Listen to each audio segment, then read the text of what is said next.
National Kidney Donation Organization, or the NKDO.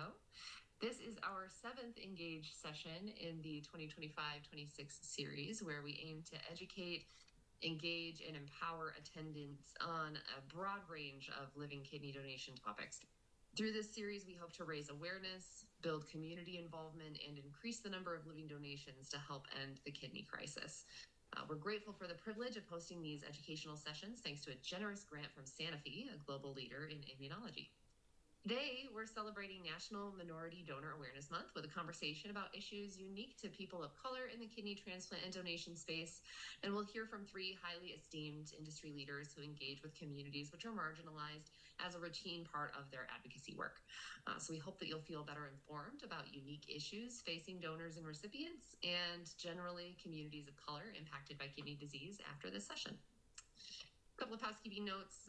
Please keep your microphone muted and your camera off if you're not speaking. You're welcome to use the Q&A box to ask questions. And we will get to those after the session. A little bit more information about NKDO. NKDO was founded in 2016 by non-directed donor Ned Brooks. It is the largest member-based donor advocacy organization in the country. Our mission is to support living kidney donors and those who wish to learn more about the living donation process through mentoring, education, community building, and advocacy initiatives. We hope that this webinar will help to educate people considering living donation and empower them with hope, inspiration, and useful tools. Now I'd like to introduce our panelists. First, we have Trish Phillips. She resides in Fort Lauderdale, Florida. She decided to donate her spare kidney in 2016 to her best friend, Kimberly, of 20 plus years after witnessing her battle with dialysis for over 2 years. Since her donation, she's been on a mission to inform others about organ donation, especially in multicultural communities. She works to debunk myths and change the narrative in organ transplantation for minorities. She's the founder and executive director of the Multicultural Miracle Donor Foundation, or MMDF. And she's the co-author of the book Because of Organ Donation, and she hosts a weekly radio show to bring awareness to kidney health and other health topics. So Trish, we'd like to thank you so much for being with us today. Thank you for having me. It's an honor. Of course. Next, I'd like to welcome Wilson Dew, known as Renal Warrior. He is a kidney transplant recipient, patient advocate, and founder of the Mission HQ, a community-driven fitness facility in Alameda, California. He's also a brand new father, so congratulations to him. Thank you. After being diagnosed with kidney disease in 2016, Wilson spent 5.5 years on dialysis while refusing to let his condition define him, completing triathlons, cycling hundreds of miles, and competing in national events, all while tethered to treatment. In March of 2022, he received a life-saving kidney transplant that transformed his journey into a mission to inspire and empower others. Today, through the Mission HQ, his advocacy with the National Kidney Registry, and his mentorship programs for dialysis and transplant patients, Wilson works to break barriers, spread awareness, and bring hope to underserved communities. Welcome, Wilson. We're very happy to have you on the panel. Thank you, Emily. Always good to see you.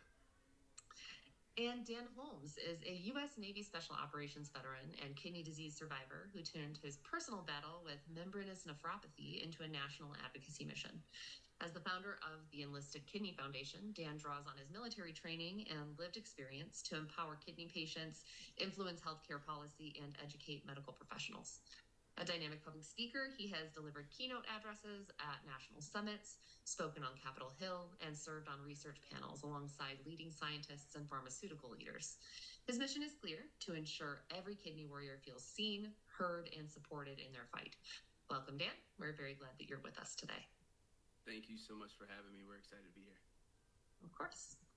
So to share a bit of context to everybody as we begin, those of you who are on this call are likely familiar with the shortage of organs available for transplant in the United States. Most recent figures from the OPTN indicate that there are approximately 100,000 people on the wait list for life-saving kidney transplant. But according to the U.S. Census Bureau, approximately 60% of the U.S. population is white, and the remaining 40% are people of color. But of the 336,000 people waiting on a kidney transplant. OPTN data indicates that only 34% of the people on the list are white. This means that despite making up a substantially smaller part of the U.S. population, people of color make up more than 65% of the kidney transplant wait list. SRTR analysis shows significantly lower rates of preemptive kidney placement being placed on the being listed before needing dialysis for Black and Hispanic patients. So it looks like 17.5% or 18.5% respectively, compared to white candidates, which are placed at 39.4%, according to the National Institutes of Health. According to the SRTR 2023 annual data report for kidneys, disparities are exceptionally wide in living donor kidney transplantation, where systemic barriers, neighborhood segregation, and public insurance status heavily depress access for non-white patients. So, with all of that context in mind, I'd love to hop in and pose our first question for discussion with our panelists. First things first, I would love to hear from each of you. Can you share just a little bit about your personal connection with kidney disease, donation, and transplant? Please feel free to hop in, whoever would like to start. Sure. Wilson Dew over here. I was diagnosed, as you said, 2016.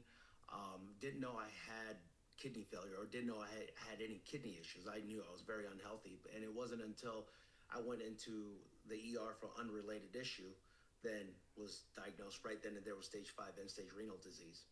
And right then and there, life turned upside down. And through that whole time, while on dialysis, I was strong enough to actually advocate for myself. I was a big voice for myself, asking doctors questions and just trying to take control over it. And I see a lot of my fellow chairmates out here where I'm at who didn't have that capability. And so I was very fortunate in that respect. And, post-transplant, I learned so much about the donation process, and that included meeting you, Emily, and the whole group of donors out there. And so one of the missions I have right now is to try to bridge that gap between the patients as well as the donors, especially in our underserved communities. And so, yeah, that's in a nutshell what my story is. Oh my God, Wilson, I love that. I totally love that. Trish, go ahead, share your story. I didn't want to talk over you. It's okay. I think we started at the same time, but as most of you already know, I'm Trish Phillips, directed kidney donor. I donated directly to Kimberly, who's a close friend of mine, and at the time, almost 10 years ago, I myself come from a path of medical mistrust, and I was not educated in the world of organ transplantation. So Kimberly did ask me. I volunteered and I did my research, and I found out I was a direct match. She and I are both doing well. And after I donated, I noticed there was a lack of diversity for people of color as transplant donors for kidneys or livers. So I decided to start MMDF, not only to educate and inform and assist in the process of living kidney donation. I saw there was a need to change how the medical mistrust is seen, debunk myths. So I set out on a mission to make a difference. And MMDF is now coming up on its 5th year, along with my 10th year as a living kidney donor. Amazing. That's awesome. That's awesome. Well, my name is Dan Holmes. I am the founder of the Enlisted Kidney Foundation, and my connection to kidney disease is rare. I was diagnosed in 2020 with a rare kidney disease called membranous nephropathy. It's a protein-spilling kidney disease in the same family of nephrotic syndrome as like FSGS or IgAN or some of the others. I didn't know any of this in 2020. I didn't know anything about my kidneys in 2020. I blew up like the Michelin tire man almost overnight. I walk around every day about 215, 220. And I woke up like 300 pounds. I didn't know what was going on. Ultimately, I got to the medical professionals. Now, this is where my journey kind of hits a fork in the road with a lot of other people who have similar journeys. I'm a VA patient. I am a former U.S. Navy Special Operations Search and Rescue operator, and I contracted my kidney disease from toxic chemical exposure. And we were able to directly link that with our pathologists and our medical professionals. So that really sent me down a different path of investigation, wanting to know what was causing this disease when all of my medical professionals and all of my medical teams were throwing their hands up and didn't really understand what was going on with me. I was given 12 months to live in 2020. I said goodbye to my family several times. I even picked out my grave site at Arlington Cemetery. Now, in my experience in the military, we go and live by a motto, so others may live. That's what we did in the search and rescue. That's what I did in my own world. That's the only thing I really understood in the face of adversity. So I had to first save my own life. I had to go against what everybody else was telling me. I had to do my own research and quickly found out I needed to be one of the smartest people in the room. That led me down a path of research. If I've got 12 months to live, I'm going to spend the next 12 months figuring this thing out before. So that led me to advocacy. I started learning about this journey, learning how rare these diseases can be, how they can get contracted, what parts of the body are affected by some of these diseases. So I really started becoming interested in CKD, kidney disease in general, learning what the kidneys do to the body, how important they are for our filtration and our blood systems and all of the things. And what I couldn't find after looking after so many different organizations. Now, with me being in the military and having this national story, it got a lot of attention. So I did do a lot of traveling around and sharing my story on the national stage, which is amazing.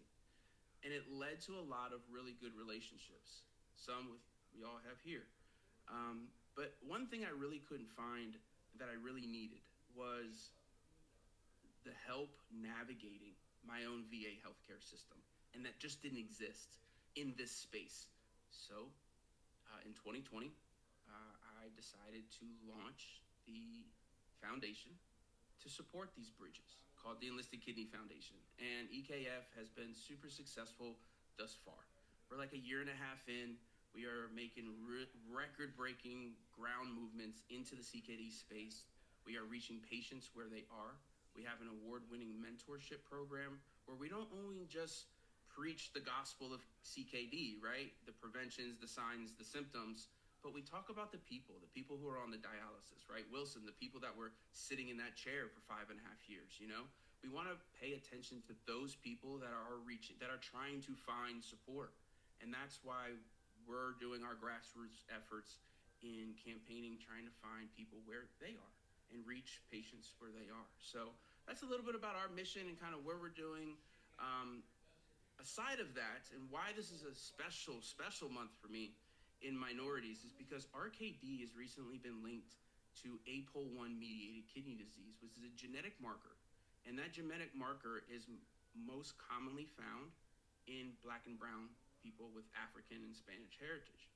So through the efforts of research and all these different things, it just jumped out at me that our Black and brown communities are so much more affected by CKD and kidney disease. And even a smaller group of people are veterans, our Black and brown veterans who are exposed more often to toxic chemicals and all of those things. Trying to get the words through the VA system is really what we specialize in. So thanks for having me. Absolutely. Thanks for all of that insight into you guys' individual connections. I'd love to hear now from you guys to maybe just talk a little bit about, based on your personal experience or your experiences with individuals that you served in your communities with your organizations, just the challenges that are facing communities and individuals of color when they first receive a kidney disease diagnosis. That's a good. Go ahead. Maybe Go ahead, Trish. Start with you, Trish, or start with you, Wilson. Doesn't matter. Go. Okay. I think what I run into the most when I'm out speaking, that first they're hesitant on understanding that they need to become healthy to get on the wait list and to get on more than one wait list. And not only that, I have gotten a lot of resistance of why should we get a kidney transplant? Because they're only going to last 8 years. They're not properly educated or informed that you can live even with a deceased kidney for over 8 years. And for me to explain that, I have to always give them an example.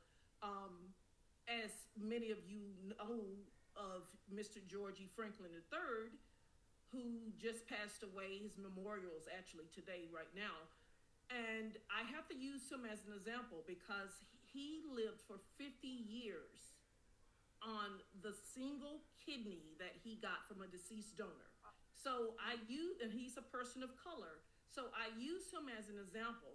But that's the most resistance I get when people are first diagnosed with CKD, chronic kidney disease.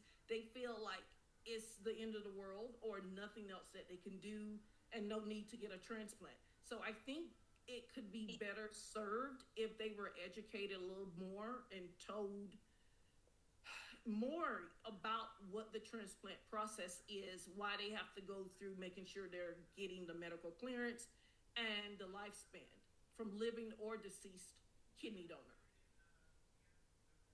You know, one thing I learned is that kidney disease doesn't just attack your kidneys, it attacks your confidence. For many communities, you know, like regardless of race, people hear your kidneys are failing and an immediate ask, right, is like, okay, am I going to die from this? Like, is it curable? Where's the medication?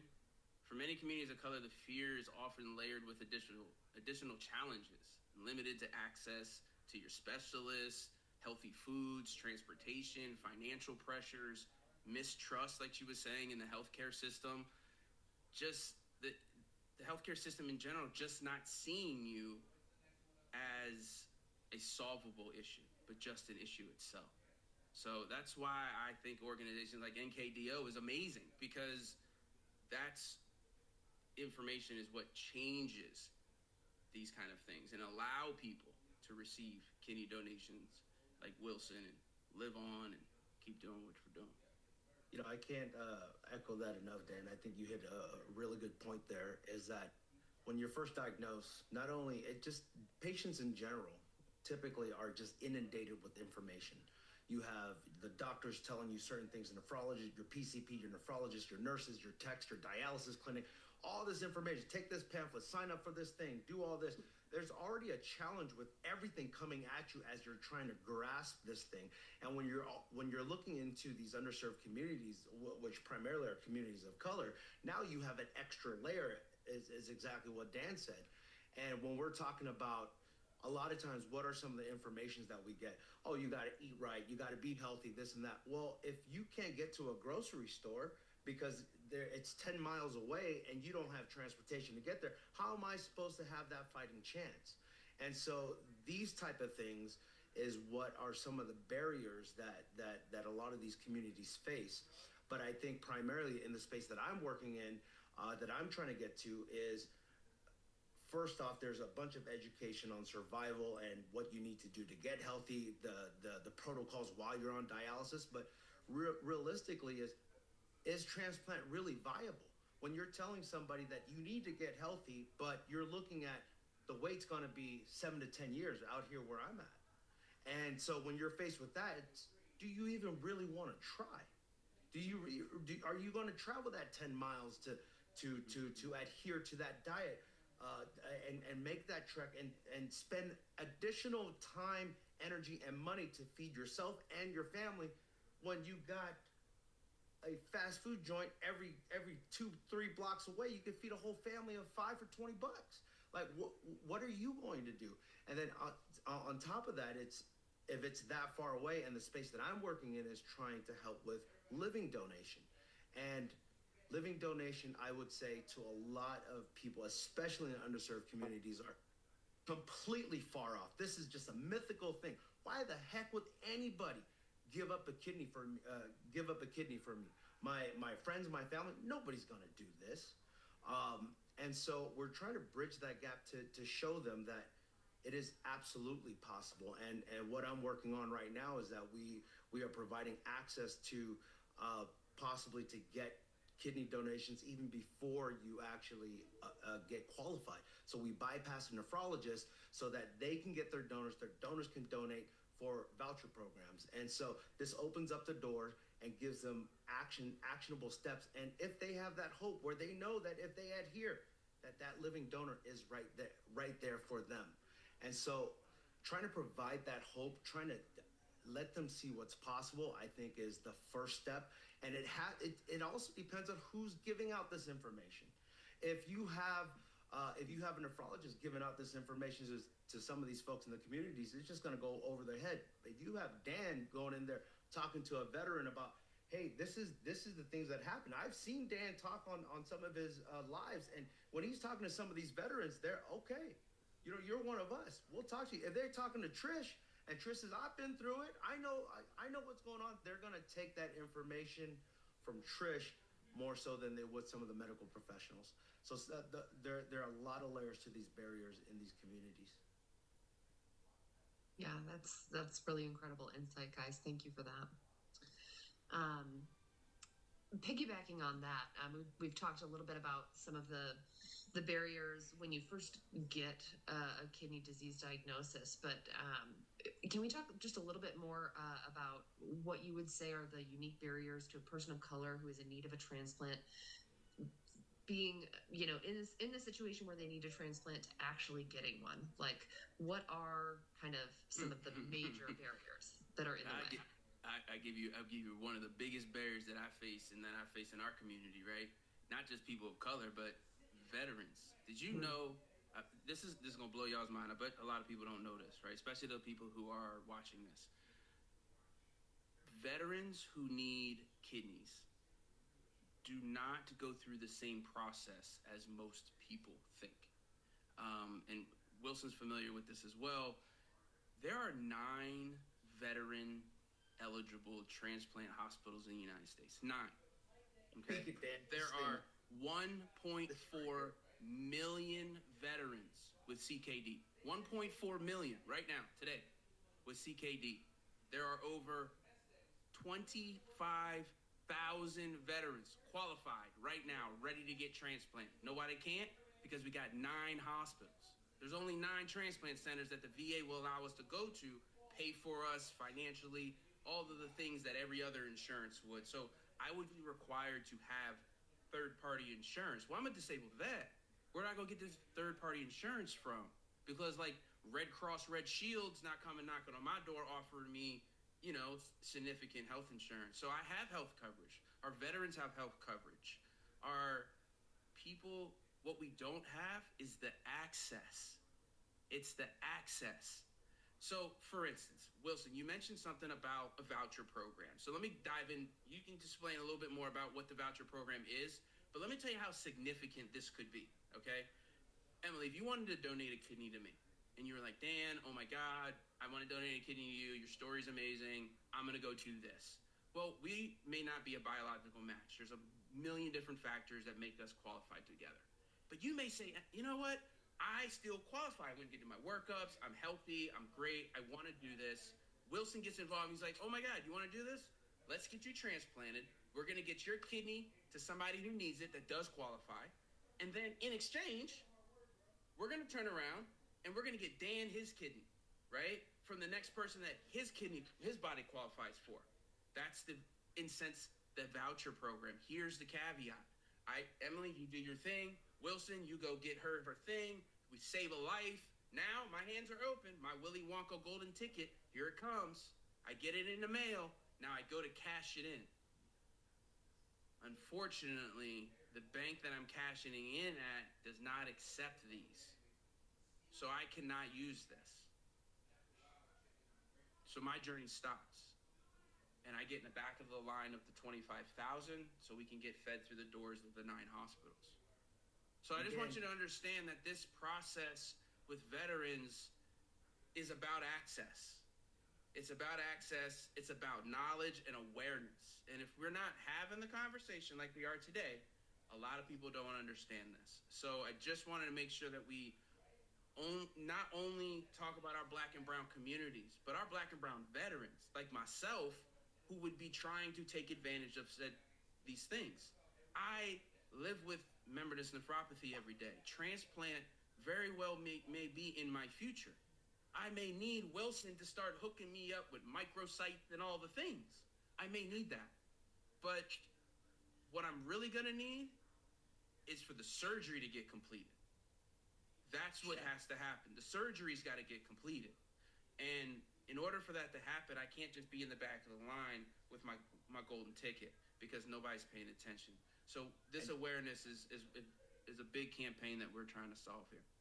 Dan, I got two questions for you on that. It's I know that we've had discussions about this, and through the VA, there's a possibility with the voucher program called that community care. But tell me how possible that is. How possible? Do you know how to thread the needle of bureaucratic red tape? If you can thread that needle, okay. I've spent the past 6 years navigating this with the best GPS I know how to use, and I can tell you that very difficult. I would consider myself an expert in the navigation of the VA healthcare system, but I'm not an expert, okay? Because they move the goalpost on you. And when they move the goalpost on you and you're not paying attention, then you no longer qualify. So let's put it this way. You have 100 patients with vouchers. How often does it go through when you go through the VA community care? Let's just give whatever your thoughts are on it. If we had a patient that had a voucher in hand, we could get them. If we had 100 of them, we could get them through community care. We could get them through community care.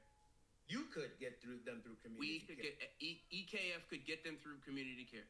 EKF can, but how much of that information is going out there? I mean, it's rare. It's only you're the only person I see talking about this. Second question I have on this is, do you know roughly the stats of how many of these veterans, especially the ones with kidney disease or need a transplant, are people of color?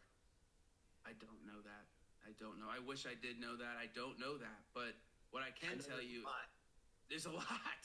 It's a lot. You know, based on the percentage of you know, people of color in America and then people of color on the kidney transplant wait list, it's got to be a high percentage. So we're battling medical distrust.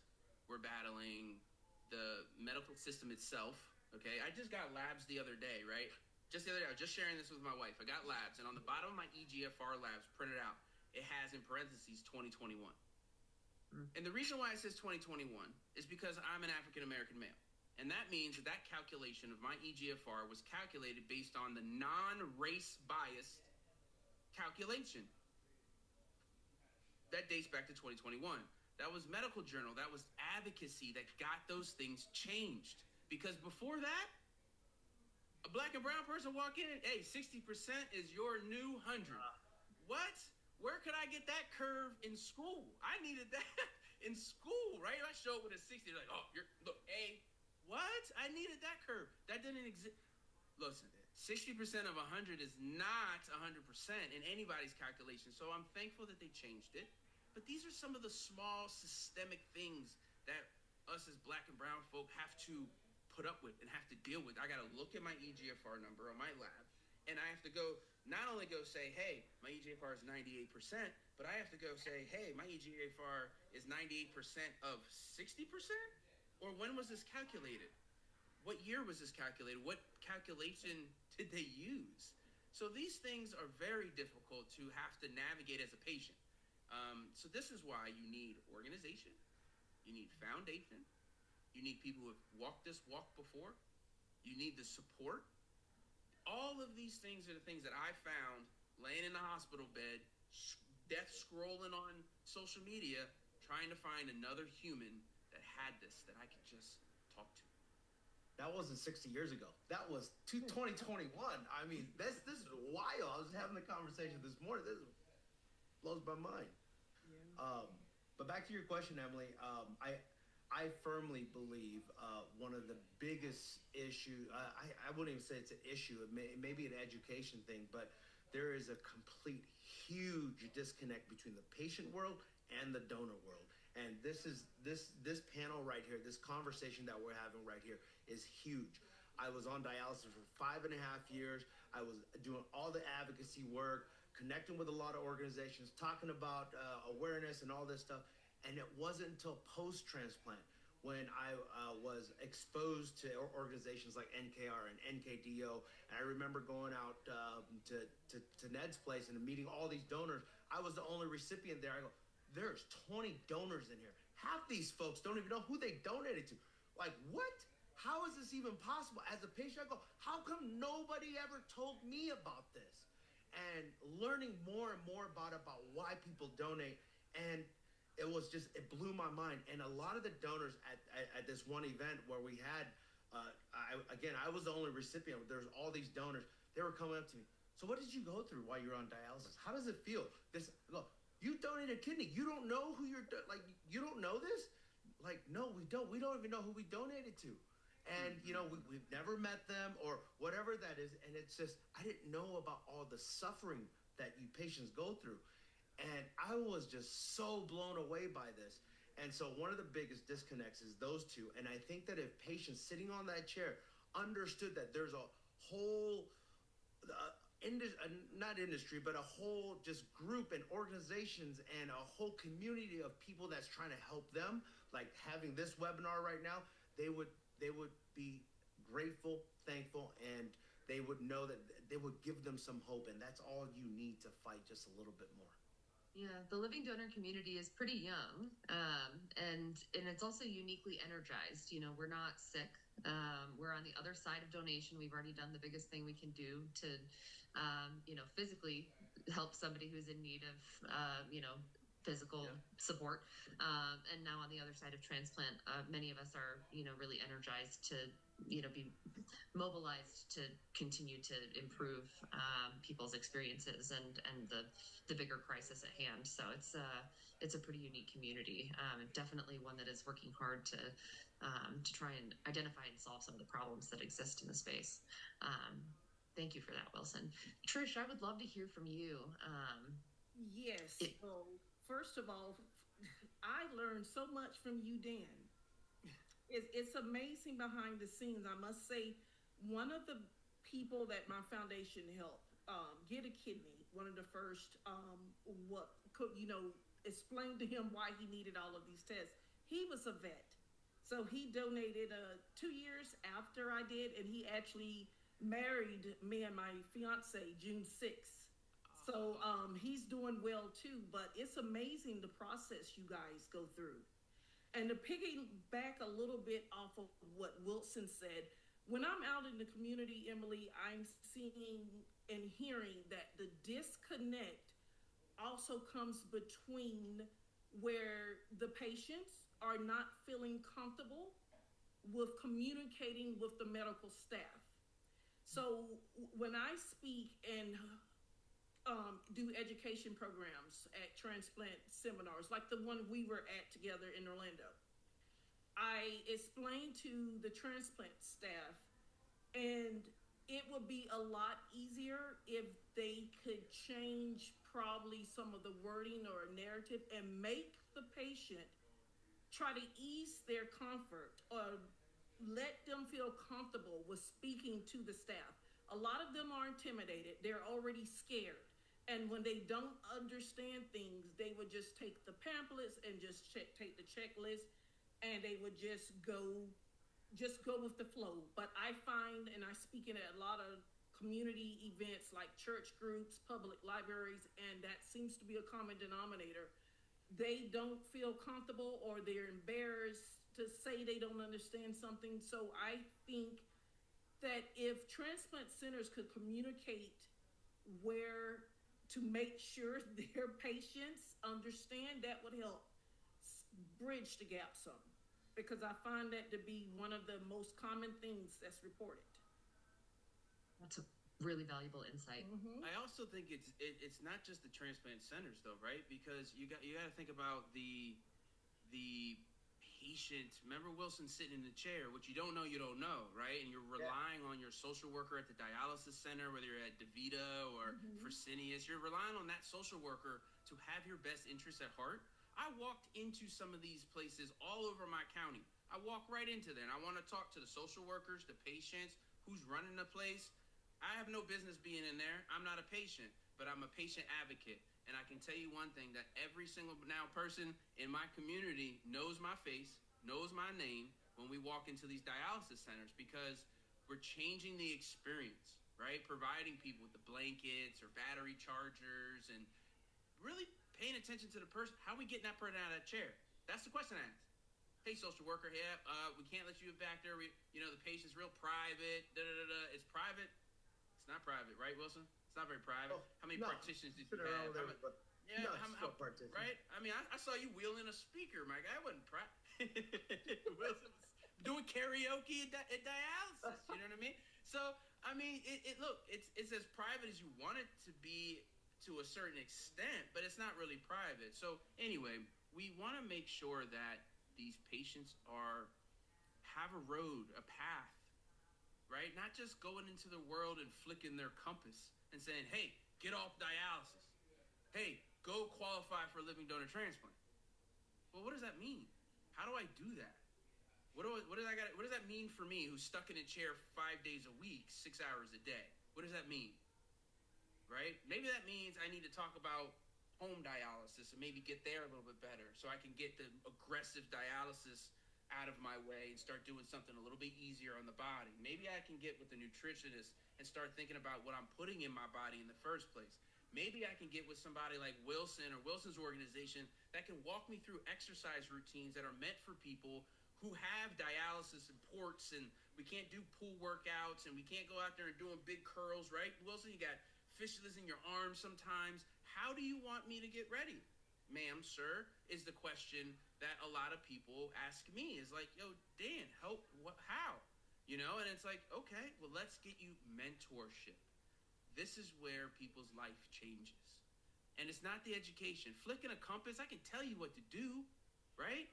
It's not until I show you how to do it, because I've been there in a way, in a sense. I've never been on dialysis, right? But I understand the fight of being sick and having to fight against your body. I mean, I had 2 strokes, 8 pulmonary embolisms, 5 at one time. Collapsed lung, like had to learn to walk and talk again. I understand struggle. Understand that. And that's why the importance is getting the people off the dialysis. Now, sorry, go ahead, Emily. That's okay. I'll continue a little bit. Go ahead. No, Dan, just real quick, what you just sprung up on top of my head was the social workers touch these patients all the time. These social workers may or may not know this webinar is happening right now. I feel the social workers should be educated on these things to be able to guide their patients, because a lot of times social workers are the first line of defense. What do I do if I need this? What do I do if I need that? Well, there is a webinar that's coming up where it's advocating for you. And that's one of the things where they don't get this information unless Trish is going out there talking to them directly, meeting them at their house, or Dan, you talking to them directly, marching into their dialysis clinic. But if you didn't do that, and Trish, you didn't do that, I mean, how else would some of these patients ever get this information? We know that a lot of times the organizations, that dialysis companies aren't bringing down this information all the time. We know that for certainly the transplant centers aren't. It's not their job.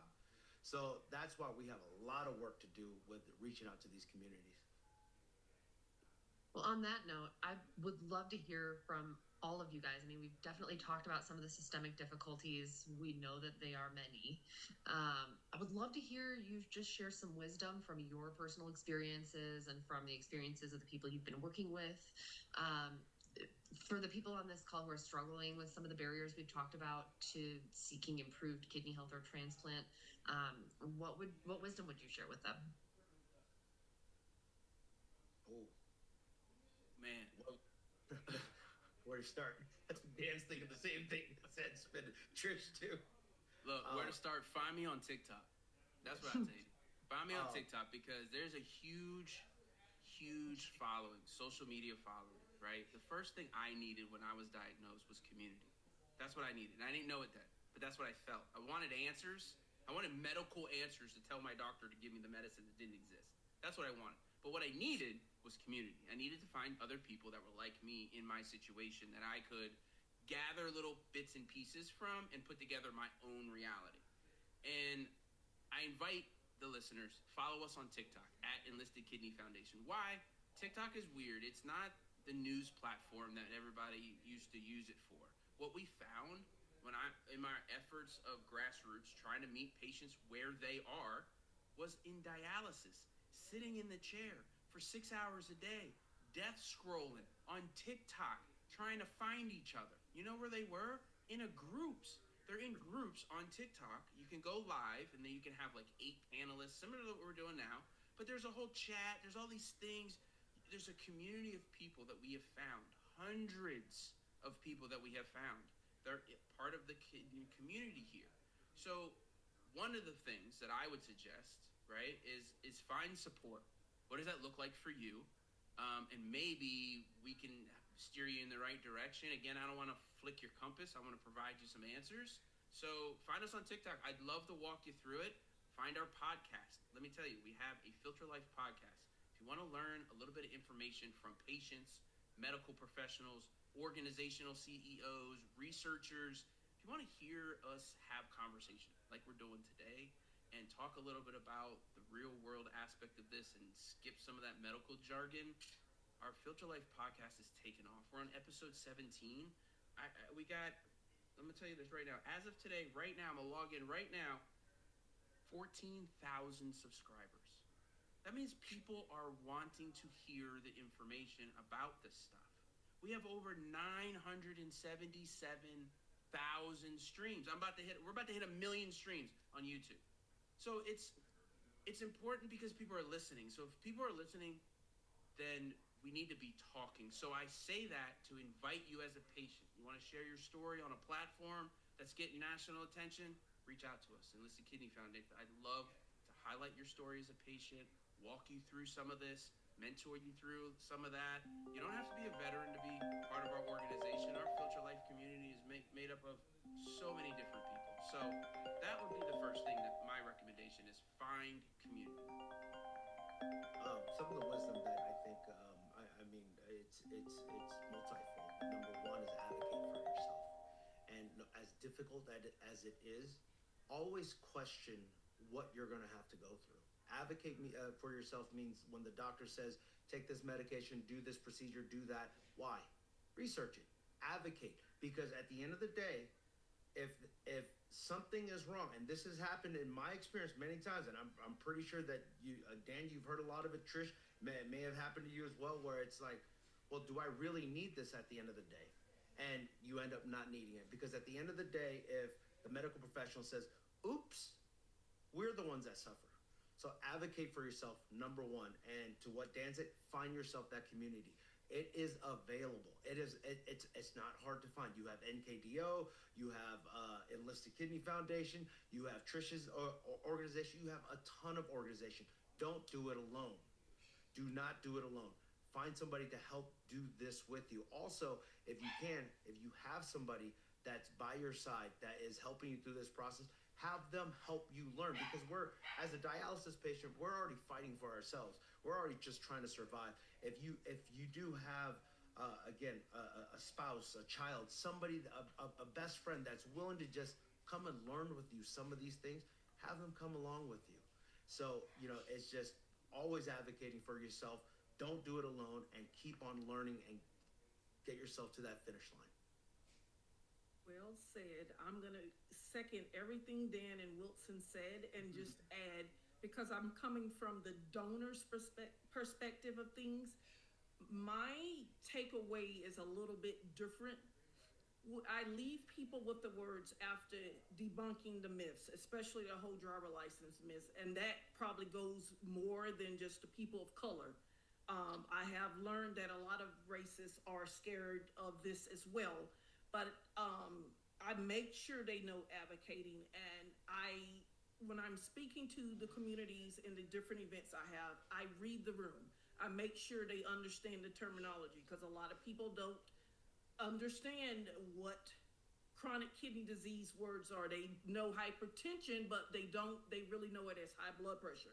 And believe it or not, some people of color, they know diabetes as the sugar. So you just read the room, and you make sure they know to advocate for themselves. But the biggest takeaway for me, I make sure they are aware of the stats.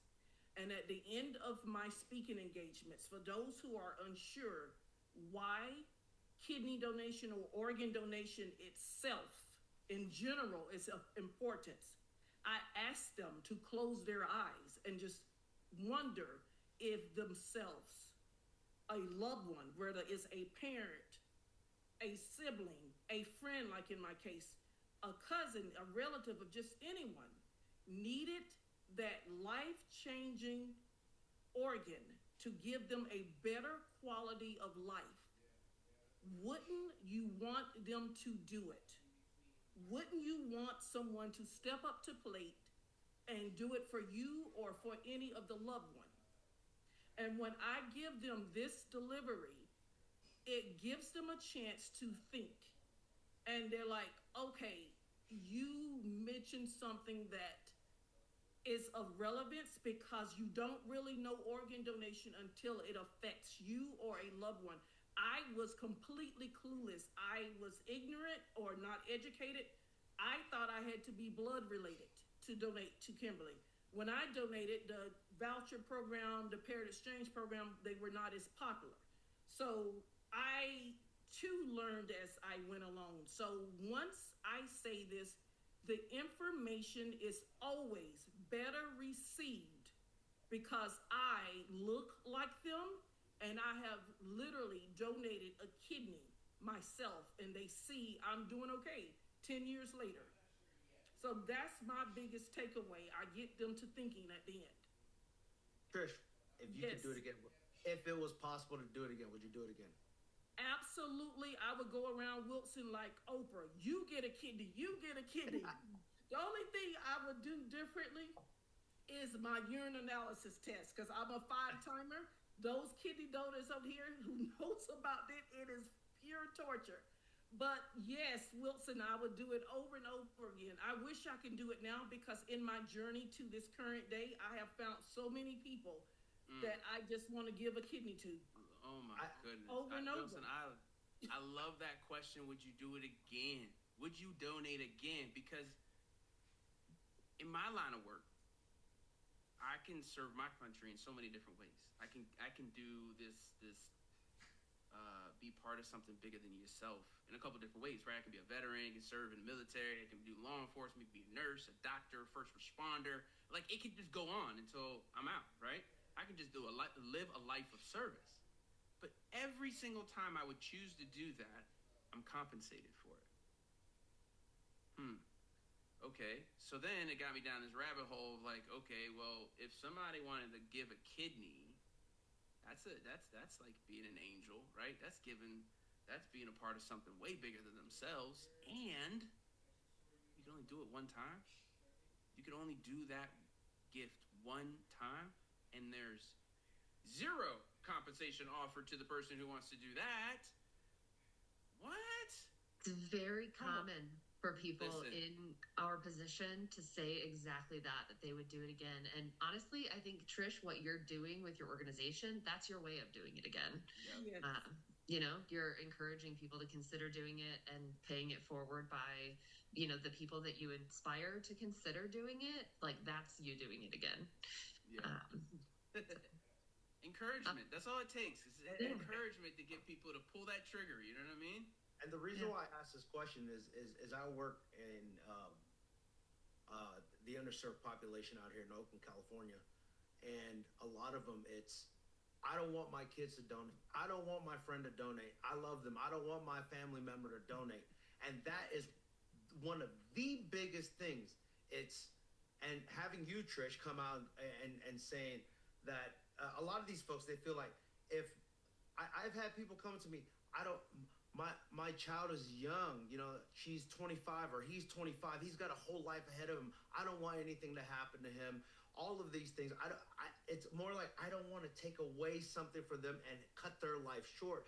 But you're living proof that, no, you're doing just fine. I think there is a study. And not only just fine, but in fact, most donors would say that our lives are better on the other side of donation. It is a gift that the recipient gives us to allow us to donate on their behalf. And if we can express that information to the recipient, I think that more recipients would be open to allowing people to donate on their behalf. I think there's a study that shows that living donors actually live longer than the regular folks, not because of medical purposes, but for other reasons, but just because they take care of their health a little bit more.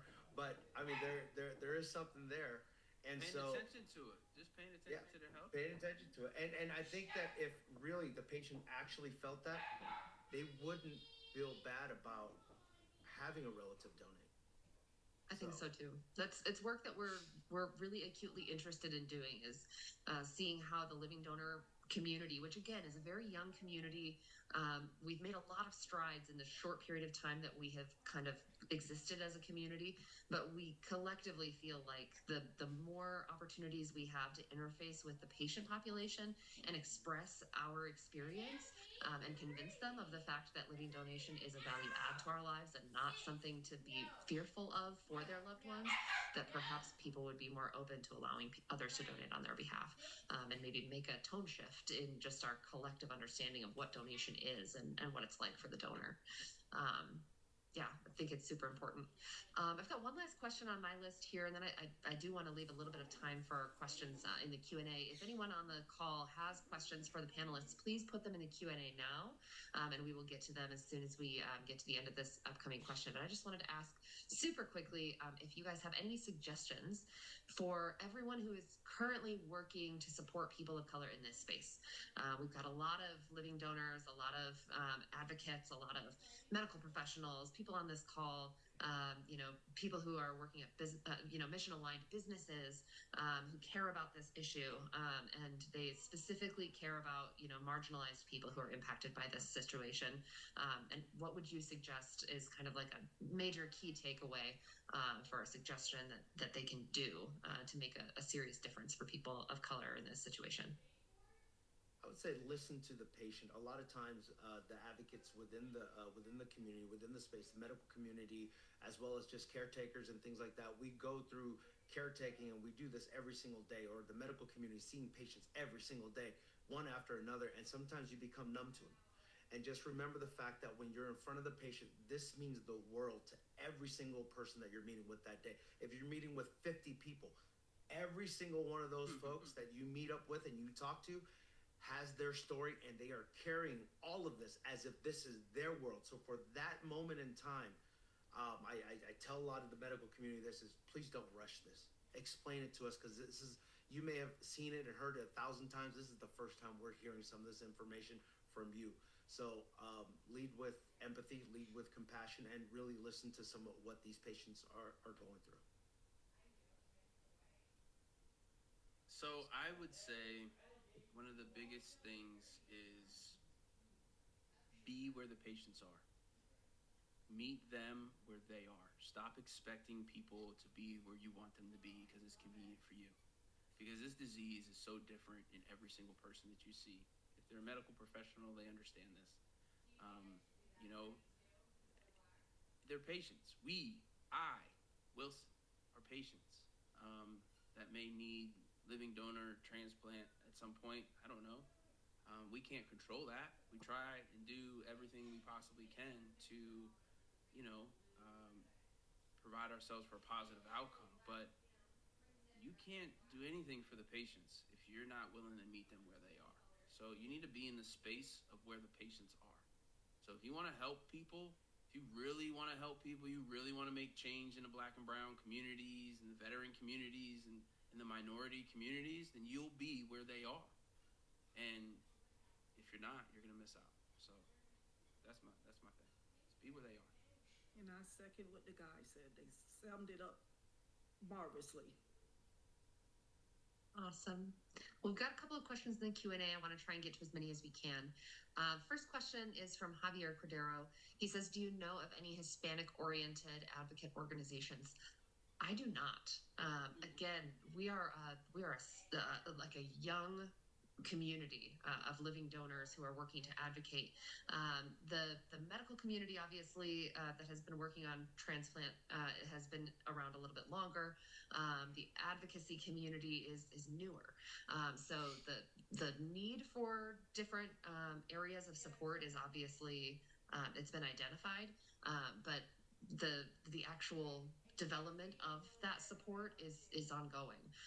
So in the event that that's something that you are interested in partnering with NKDO on, I'm happy to have a conversation with you about that. So you're welcome to reach out to me about that.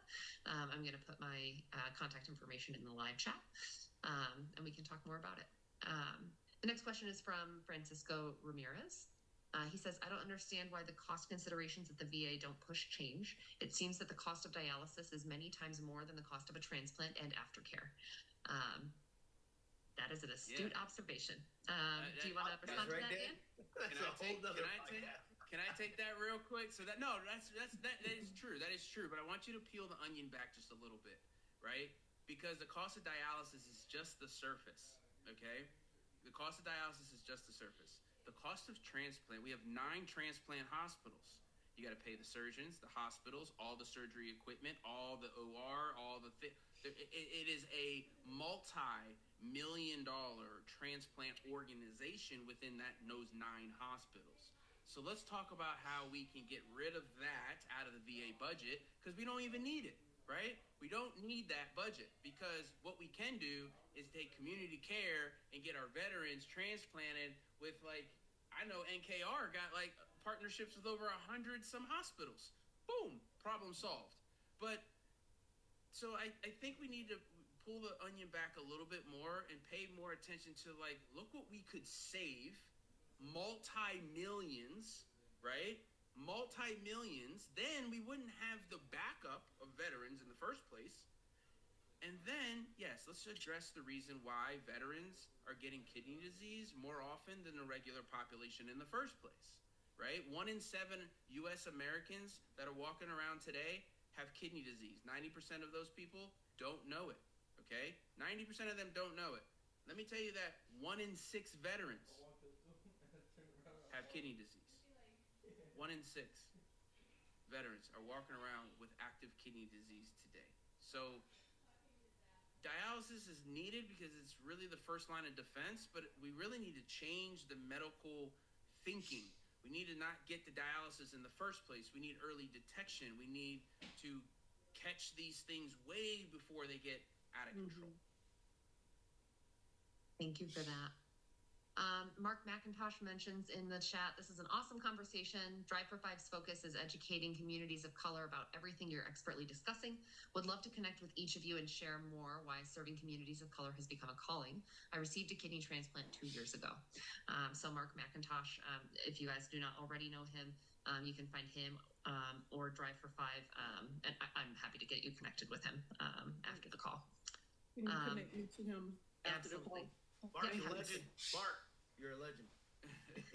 Well, you know our email address, ekf@filterlife.org. Everybody can reach out there, and we'll make sure everybody gets taken care of. And the person who was asking about a Spanish heritage organization, please reach out to us, because we have some organizations that we work with that we can get you connected with, depending on what your need is in that particular realm. So please reach out to us for sure. Awesome. Those are all of the questions in the chat, and we've got 1 minute left. I just want to super quickly thank everybody so much for being here. We want to once again thank Sanofi for their generous support of this webinar series.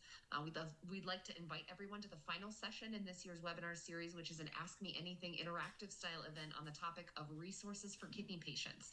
Super pertinent to what we've been talking about today. We're going to be inviting people from a bunch of different entities and organizations that provide support and resources for kidney patients who are seeking a living donor. So RSVP to attend that by heading to the link that I'm putting in the chat right now. And we also want to ask those of you in attendance to take a quick moment to complete a super brief survey that will help us as we seek to continue to provide high quality educational opportunities for our members and the wider kidney transplant community. The link for that survey is in the chat here as well. We are right at the hour. Thank you again so much to our panelists. Really happy that you guys were able to make it and join us today. Thank you to everybody who is in attendance. And I hope everybody has a wonderful rest of their day and a wonderful rest of their month. Thank you so much. Dan, I'm going to holler at you tomorrow, Dan. Yes, sir. I'll talk to you soon, sir. Thank you all. Trish, nice seeing you. Emily. Nice seeing you both again. Amazing. Bye, guys. All right, we'll talk soon. Thank you.